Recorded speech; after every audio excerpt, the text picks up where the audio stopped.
Pemirsa, jajaran Satuan Reskrim Narkoba Polres Jembrane mengamankan 4 tersangka pelaku narkoba saat melakukan penggerebekan sebagai bagian dari operasi anti narkoba atau operasi antik yang berlangsung dari 4 hingga 15 Februari 2016. Dari keempat tersangka yang diamankan, seorang di antara mereka merupakan oknum tokoh masyarakat di Kelurahan Tegal, Badang Timur, Negara.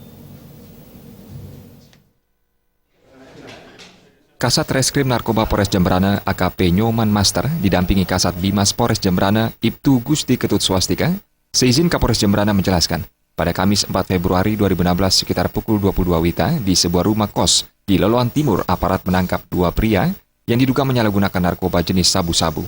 Dari 2 orang yang ditangkap, seorang di antara mereka, yaitu IHS alias Ari, usia 53 tahun, merupakan oknum tokoh masyarakat di Kelurahan Tegal, Badang Timur. Tersangka diamankan bersama dengan temannya DS alias Daeng, usia 43 tahun, warga Loloan Barat Negara. Dari hasil interogasi, sabu-sabu dibeli dengan harga Rp200.000 per paket dari seseorang yang tidak diketahui identitasnya.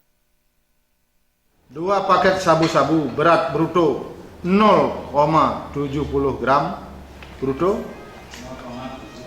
70 gram bruto, atau neto 0,30 gram. Sudah? Sebuah bong, 2 sendok dari pipet, 3 buah pipa kaca, 6 buah pipet, 10 buah korek gas, sebuah tubuh berisi 2 lembar plastik klip. Kedua tersangka dijerat pasal 127 ayat 1 junto pasal 54 Undang-Undang RI nomor 35 tahun 2009 tentang narkotika dan pasal 127 ayat 1 junto pasal 55 KUHP dengan ancaman 4 tahun penjara.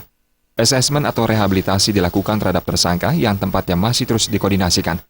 Pada 13 Februari 2016 sekitar pukul 21.30 WITA, Polres Jembrane juga mengamankan 2 orang, yakni Ida Bagus AP, 26 tahun, bersama SKM, perempuan berusia 23 tahun asal Banyuwangi, di salah satu kamar kos di lingkungan Lateng Negara.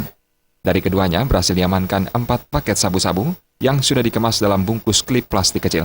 Kedua tersangka dijerat pasal 132 ayat 1, Undang-Undang RI nomor 35 tahun 2009 tentang narkotika, dengan ancaman minimal 4 tahun penjara dan maksimal 12 tahun penjara.